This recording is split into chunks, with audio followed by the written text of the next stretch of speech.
ઇરવિકુલમ national પાર્કની અંદર આવી ગયા છીએ અને એનો નજારો મસ્ત છે. એમનું વર્ણન કરવું અશક્ય છે.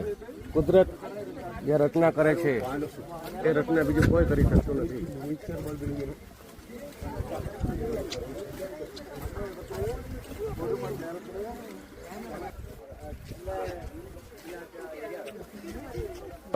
મિત્રો, આપણે ઇરવિકુલમ નેશનલ પાર્કની અંદર છીએ.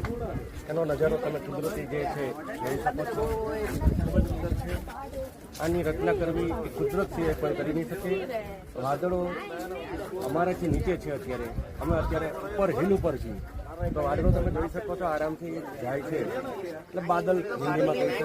મિત્રો, હવે અમે ઉપરની સાઈડ જઈએ છીએ, જ્યાં ટોચ ઉપર છીએ, જ્યાં નેશનલ પાર્ક છે ઇરવિકુલમ એમનો, ત્યાં સાઈડ જઈશું અને ત્યાંનો નજારો પણ તમને બતાવીશું.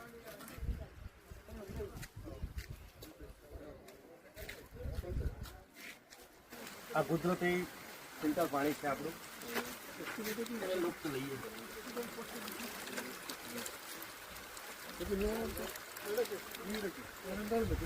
ખૂબ જ સરસ.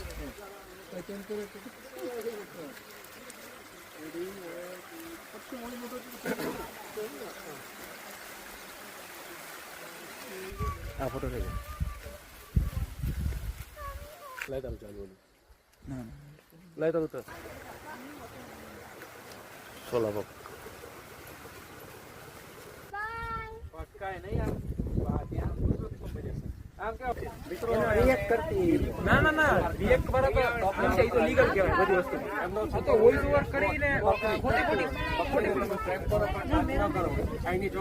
મળે તો હવે તમને પાછળનો નજારો બતાવું છું. આવી ગયો ફેર બાદ મેં.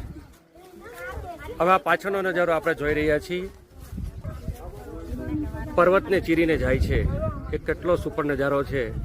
આવો નજારો આપણે ગિરનાર પર્વત ઉપર ટોપ ઉપર હોય ત્યાં અહીંયા આપણે ઇરવિકુલમ નેશનલ પાર્કની અંદર હાજર જોઈએ તો અમારા બધા સ્ટાફ મિત્રો આવી ગયા છે.